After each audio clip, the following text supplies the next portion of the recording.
Buenos días, bienvenidos a este tiempo devocional, tu palabra para encontrar el camino. Hoy es 2 de octubre del 2023 y vamos a seguir con la lectura de la Biblia en un año con el libro del profeta Jonás, capítulos 3 y 4, y la primera carta de Pedro, capítulo 1, 12 al 25. Jonás 3 y 4 y primera de Pedro 1, 12 al 25.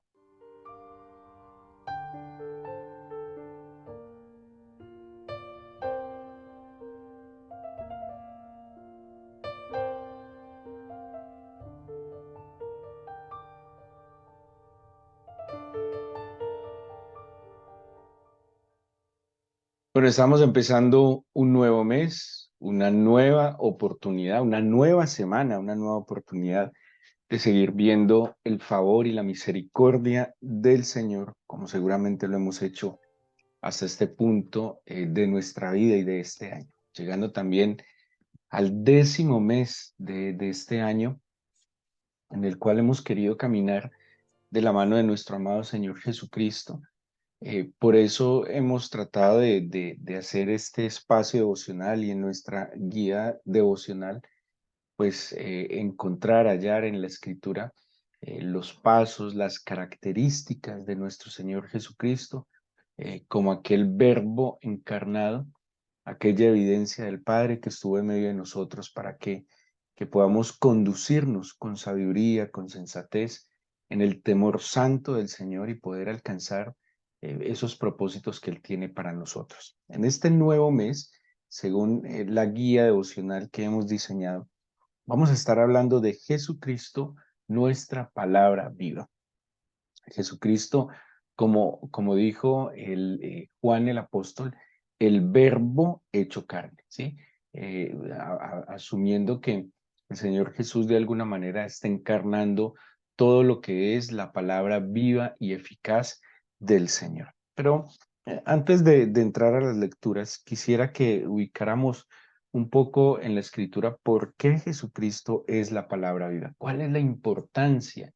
Y seguramente ustedes que han caminado un poco en la fe han escuchado términos que se utilizan en el cristianismo y se utiliza mucho la expresión su palabra, la palabra, expresiones como me habló, expresiones como, eh, por ejemplo, cuando la gente va a su culto, a sus reuniones, a sus tiempos en la iglesia, se refiere a la palabra. De hecho, a veces suena como personificado, ¿sí? Como esa palabra fue poderosa, esa palabra fue contundente, esa palabra fue edificante, ¿sí?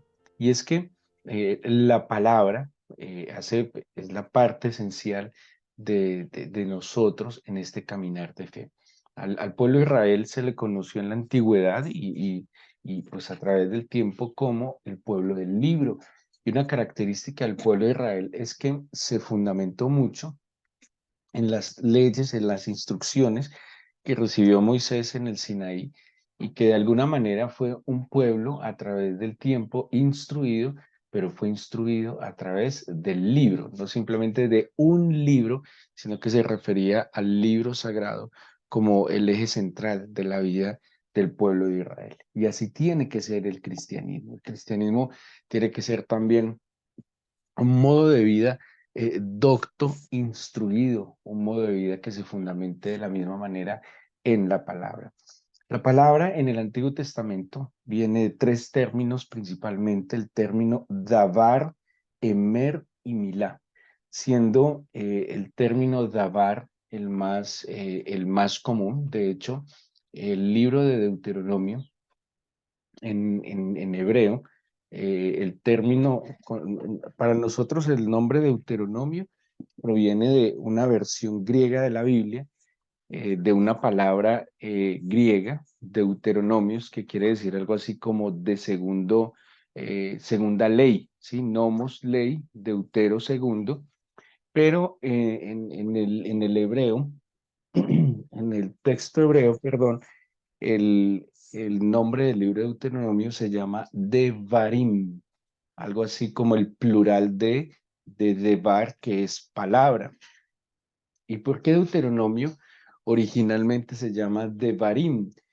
Porque el libro de Deuteronomio contiene las palabras, los discursos, porque también a eso hace referencia el término davar, asuntos, palabras, incluso en algunas partes del Antiguo Testamento se utiliza como cosa al hablar del término davar. Y el libro de Deuteronomio entonces tiene o contiene más bien los últimos discursos de Moisés, ¿sí? Por eso, si usted ha tenido la oportunidad de leer el libro de Deuteronomio, dice que ya Moisés y el pueblo de Israel están a puertas de entrar a la tierra prometida. Son los últimos momentos de Moisés con su pueblo y él toma las palabras que el Señor le entregó en el monte Sinaí, las palabras que durante el desierto, el camino del desierto, él les había compartido. Y de alguna manera Moisés como que no quiere que se les olviden estas palabras y por eso el libro de Deuteronomio son discursos, de Barim, que viene de palabra. De allí viene entonces también y lo vamos a encontrar, por ejemplo, Isaías 66:2 tiene esta expresión, algo así como Dabar Adonai, y dice el versículo 2: mi mano hizo todas estas cosas, y así todas estas cosas fueron, dice el Señor, pero miraré a aquel que es pobre y humilde de espíritu y que tiembla a mi palabra. ¿Sí? Ahí está hablando el Señor de esta expresión que tiembla a mi palabra, siendo la palabra entonces la manera a través de la cual el Señor se comunica con nosotros. El Señor, según nos enseña la misma Biblia, Él se comunica a través de nosotros, a través de sueños, de visiones. Eso está en la Escritura. Pero sobre todo el Señor se ha comunicado a nosotros a través de palabras que han venido por medio de sus profetas. ¿Sí? ¿Qué es un profeta? Un hombre, una mujer que en el corazón del Señor se conecta a Él y escucha su voz. Por eso hay una fórmula casi constante en los escritos de los profetas del Antiguo Testamento que dicen, por ejemplo, vino palabra del Señor a tal profeta en tal lugar, en tal tiempo, ¿sí? O sea que, pues la palabra se convierte en un medio a través del cual el Señor nos comunica. Es muy, muy importante entender el sentido, el poder, las características de la palabra del Señor. En el Nuevo Testamento tenemos dos palabras. Tenemos la palabra logos y la palabra rema que se utiliza en el Nuevo Testamento para referirse a la palabra, ¿sí? Para referirse a la palabra en general, pero sobre todo la palabra de Dios. Es más o menos en el Antiguo Testamento esa expresión palabra de Dios en Dabar Adonai tiene unas como 246, 42 ocasiones que se repiten. Se está confirmando. Tenemos, mire, una particularidad, el capítulo más largo de la Biblia, que es el Salmo 119. Es un salmo que además es un acróstico, tiene 22 párrafos y cada uno de estos 22 párrafos empieza en orden alfabético con cada letra del alfabeto hebreo. Sí, es un salmo eh, espectacular, es un salmo hermosamente compuesto, elaborado. Y este Salmo 119, el más largo de toda la Biblia, un acróstico elaborado, centra su tema en la palabra del Señor, ¿sí? En lo que es, en lo que hace, en el efecto, en las características de la palabra del Señor. Es un texto maravilloso. Y, y este término entonces muestra todo lo que la palabra dicha, que es también la palabra escrita del Señor, que fue recibida por los santos profetas y consignada en la Escritura. En el Nuevo Testamento, como les decía entonces, hay dos expresiones. Logos, que es la que vemos en el Evangelio de San Juan, en el capítulo 1, cuando dice San Juan, en el principio era el verbo, y el verbo era con Dios, y el verbo era Dios. Esa palabra que se traduce como verbo es logos, ¿sí? Entonces, permítame decirlo de esta manera. En el principio era el logos, y el Logos era con Dios y el Logos era Dios. Podríamos decir, traducirlo de esta manera y me voy a permitir leerlo así. En el principio era la palabra y la palabra era con Dios y la palabra era Dios, ¿sí?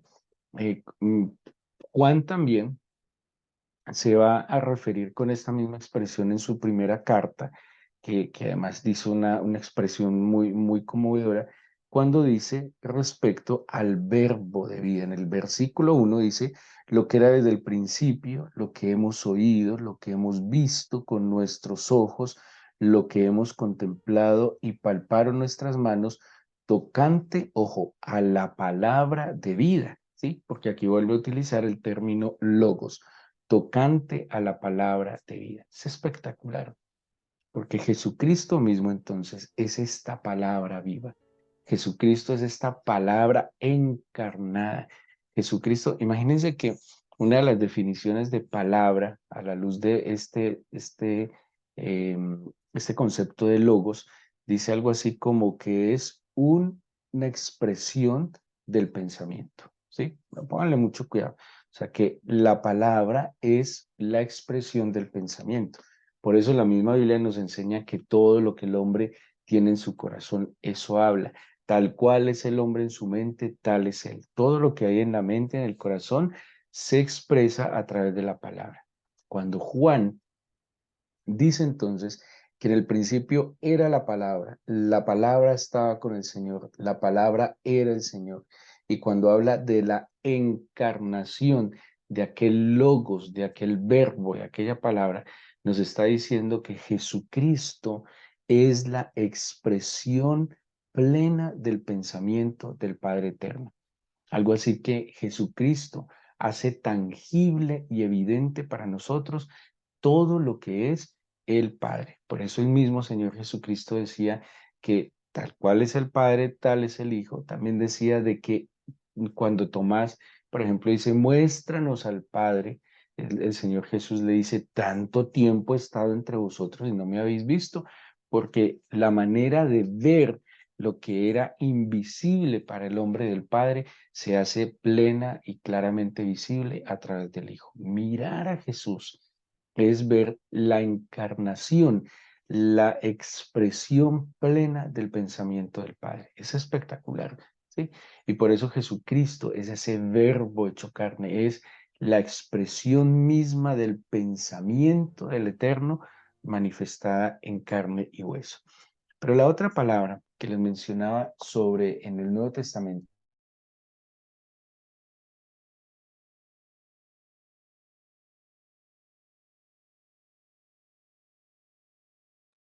la otra palabra que encontramos entonces en el Nuevo Testamento, la palabra rema, eh, tiene una raíz que es reo y quiere decir enunciado individual o colectivo de manera especial. De allí que muchos maestros durante mucho tiempo, entre ellos el pastor Cho, un pastor coreano muy especial, un hombre que ha hecho un ministerio extraordinario desde el siglo pasado en un proceso de evangelización, de discipulado extraordinario.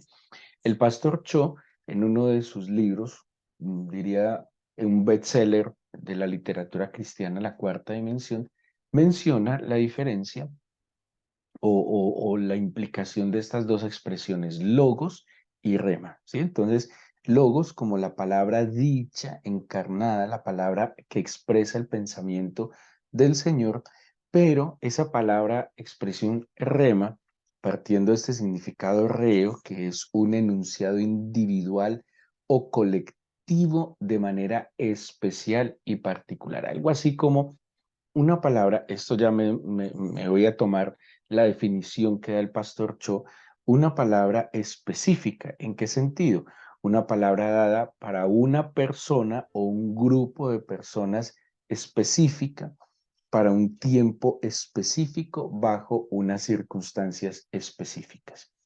Quiere decir que está la palabra manifestada, que es Cristo mismo, la palabra revelada y expresada o que expresa los pensamientos de Dios, que es Cristo mismo, pero Cristo El Padre, a través de su Espíritu, manifiesta una palabra específica o específica para una persona o grupo de personas específicos en un tiempo específico, en una circunstancia específica. El pastor Cho coloca un ejemplo de un grupo de muchachas que se dirigían hacia el culto en su iglesia.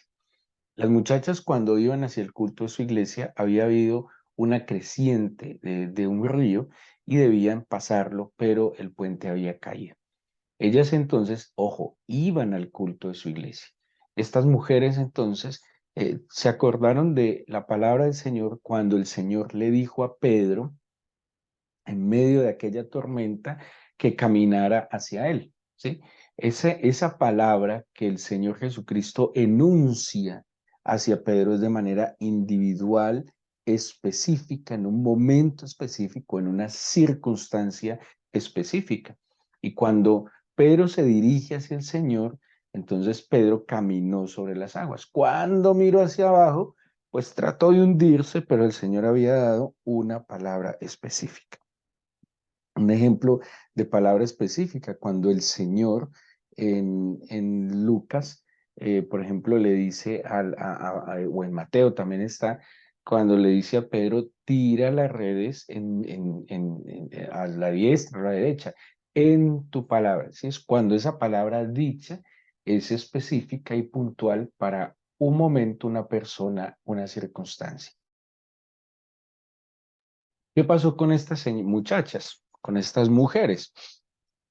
Se acordaron de aquel hecho bíblico, entonces se dijeron las unas a las otras, pues vamos hacia el culto, vamos hacia la iglesia, o sea, vamos de alguna manera hacia el Señor. Así que, como Pedro caminó sobre las aguas, Señor, vamos hacia ti, a encontrarnos contigo en nuestro culto, así que vamos a caminar sobre las aguas. ¿Cuál fue el desenlace de esta decisión? Que las encontraron tiempo después ahogadas río abajo. ¿Por qué? Porque tomaron una palabra que fue específica para un momento específico, en un tiempo específico, para una persona específica, y la tomaron para ellas. Ahora, ¿cuándo esa palabra es rema? Cuando esa palabra dicha, encarnada por el Señor, es una experiencia personal. Eso pues va a depender de la relación que cada uno tenga, de la situación específica que está viviendo y de la orientación que el Señor a través de su espíritu y su palabra le van a dar. No quiere decir de que en este tiempo alguien no pudiera caminar sobre las aguas de ninguna manera. Pero quiero decir es que para que alguien camine sobre las aguas, tendría que recibir claramente y contundentemente la palabra específica, ¿sí? Que el Señor tiene para cada uno de nosotros. No hemos visto a través de la historia que la palabra del Señor se quedó estática en un momento. Lo que el Señor ha dicho en un momento, lo ha confirmado en otros momentos. Pero eso depende, o sea, para que esa palabra escrita que manifiesta los pensamientos del Señor se vuelva específica para alguien en un momento específico, pues tiene que ser algo muy revelacional. Y no va a haber una revelación de la palabra del Señor específica a no ser que haya una muy buena comunión con el Señor, a no ser que haya una vida de mucha dependencia con el Señor. De lo demás es un error, es un peligro, es un riesgo asumir palabras dichas en un momento para tal vez un contexto diferente, ¿sí? Por eso uno debe ser muy temeroso. A veces en el medio cristiano se es muy ligero al decir el Señor me dijo. Personalmente le he tenido mucho temor incluso a esa expresión, ¿sí? El Señor me dijo, el Señor me dijo y pues es un riesgo muy alto si no hay la certeza que esa palabra es para este momento, es específica para este tiempo. Porque en vez de ver la gloria de Dios, en vez de glorificar al Señor, a veces terminamos, por el contrario, metidos en un lío que no era lo que el Señor tenía para nosotros. No es fácil, ¿sí? Además, poder distinguir y discernir la voz del Señor en medio de tantas voces no es fácil, pero es posible y es posible para todos aquellos que deciden, como leímos en Isaías, temblar ante su palabra, dejarse conmover por la palabra del Señor.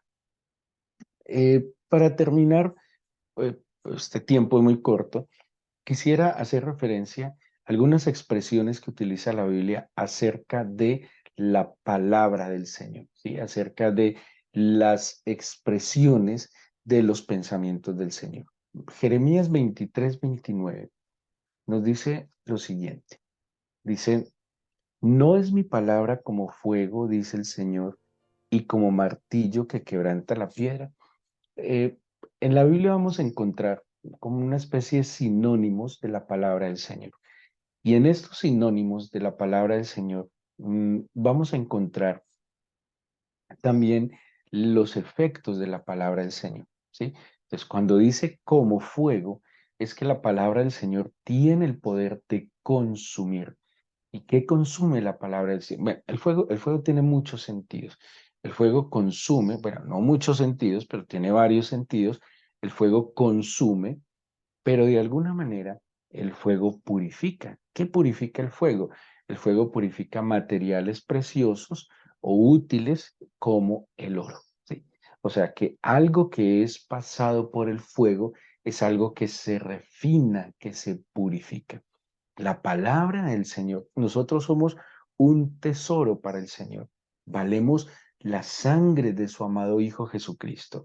Así que la palabra del Señor tiene el poder, uno, de consumir todo lo que no es bueno en nosotros. ¿Sí? Mire que cuando se someten los metales preciosos al fuego, hay una palabra que encontramos en la Biblia, por lo menos en la traducción Reina Valera, y cuando el material precioso se somete al fuego, se consume la escoria, ¿sí?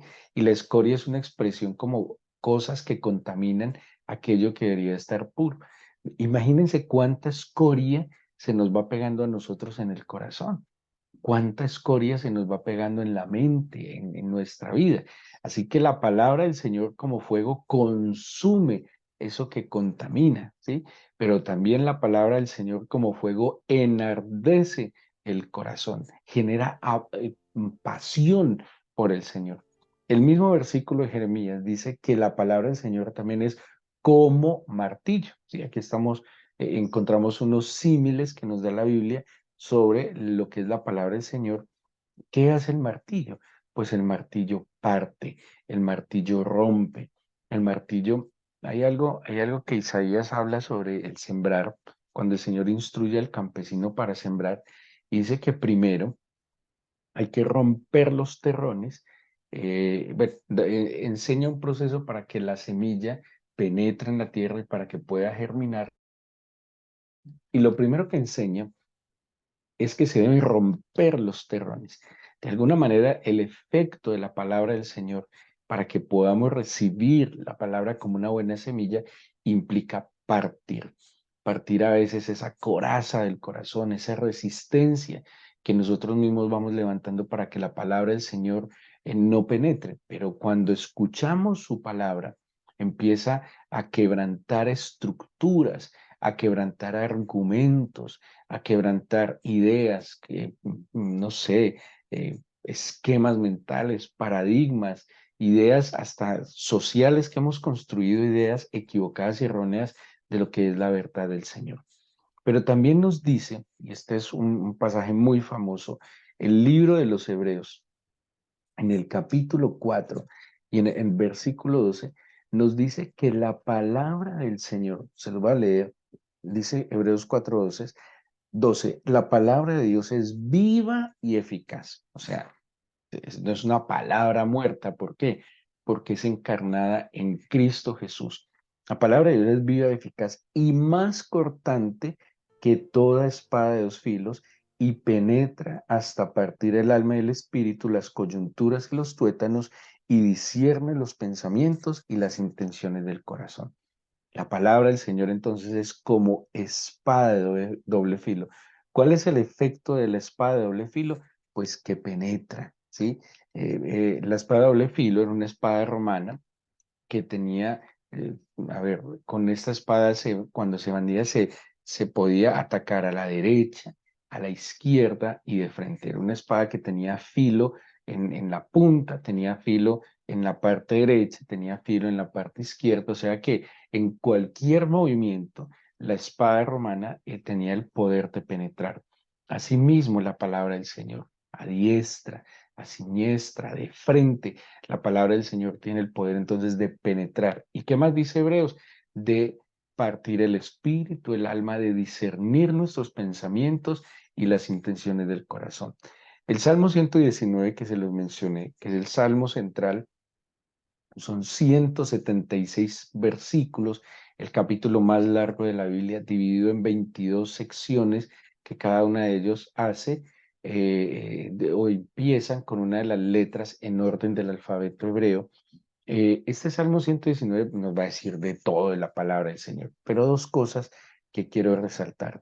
El 119, 105 dice lo siguiente: lámpara es a mis pies tu palabra y lumbrera mi camino. ¿Sí?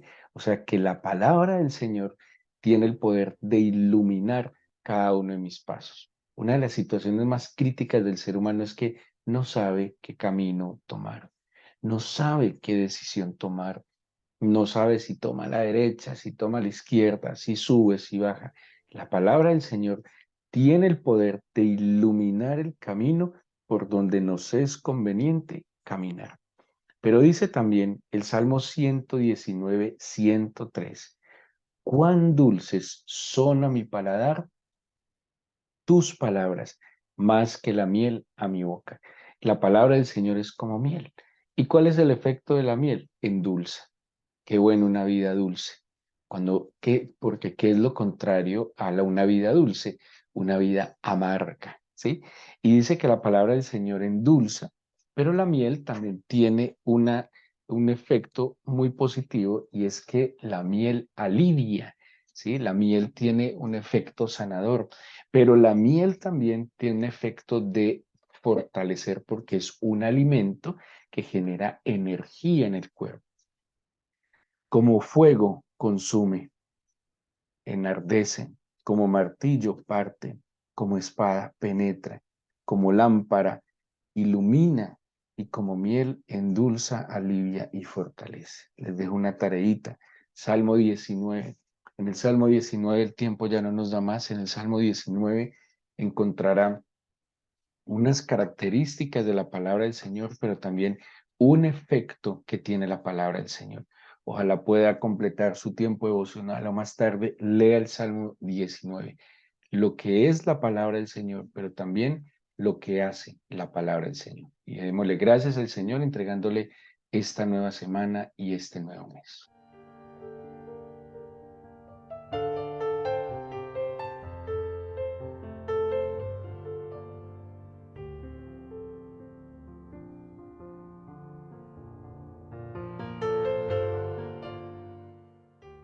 Dice la carta de San Pedro: desead como niños la leche espiritual no adulterada, para que por ella crezcáis para salvación. Pedro le escribe a la iglesia y le aconseja que tenga ese deseo que como el niño tiene por la leche materna, que a veces le duele, la anhela desesperadamente, que tengamos ese anhelo por la palabra del Señor. Pero ¿qué palabra del Señor? La que no está adulterada. Hoy tristemente el mundo cristiano, la cristiandad en general, anhela una palabra adulterada, consciente o inconscientemente, una palabra liviana, alterada, una palabra camuflada, maquillada, una palabra manipulada a conveniencia de cada persona. Pero Pedro nos aconseja que deseemos la que no está adulterada. Señor, ¿y cuál es la que no está adulterada? La que proviene de tus labios. Yo no puedo pretender escuchar tu voz e ir a tu palabra si yo no te busco a ti de manera personal, porque tú me has dado acceso directo a ti a través de la oración. Y todo el mundo en este tiempo puede tener acceso a una bendita Biblia, Señor. Así que no hay excusa para seguir arriesgándonos a alimentarnos con palabra adulterada. Debo ir a la fuente principal y tú eres la fuente principal. Tu palabra, la que está escrita, es el testimonio que tenemos, Señor. Creo yo, y lo he dicho muchas veces, que no considero que en la Biblia esté toda tu revelación, pero es la que tenemos, es la más clara, por lo menos. Así que permítenos, Señor, y que esa sea nuestra oración, que ese deseo de tu palabra, diáfana y pura, Señor, esté en nuestro corazón. Quita la pereza, Señor, porque es pereza lo que muchas veces no nos deja ir a tu palabra. Nos da pereza levantarnos temprano, nos da pereza escudriñar las escrituras, nos da pereza, Señor, estudiar la Biblia. Y hay medios que tú nos has concedido, seminarios bíblicos, comentarios bíblicos, diccionarios bíblicos. Hay tantas herramientas para escudriñar y estudiar tu palabra. Por eso despierta el corazón de tu pueblo. Permítenos ser un pueblo docto en tu palabra. Un pueblo del libro, Señor. Un pueblo que simplemente no se deja llevar por cuenticos y por fábulas superfluas, sino, Señor, que escudriña en tu palabra la verdad que trae libertad. Hoy bendigo tu palabra en serio, Señor, que yo te agradezco personalmente, porque he experimentado que tu palabra me ha transformado. Yo me siento un hombre reeducado por tu palabra, restaurado por tu palabra. Y personalmente, si no fuera por esas palabras específicas, en momentos específicos, mi alma hubiese decaído. Pero tú, Señor, en el momento oportuno, me has dado tu bendita palabra para levantarme, fortalecerme y animarme. También para corregirme. También, Señor, para reprenderme. Pero bendito seas y bendita sea tu santa palabra que nos das cada día para encontrar tu santo camino. Bendícenos entonces, Señor, y despiértanos a tu voz cada día de este nuevo mes. Te lo pido en el nombre de Jesús. Amén.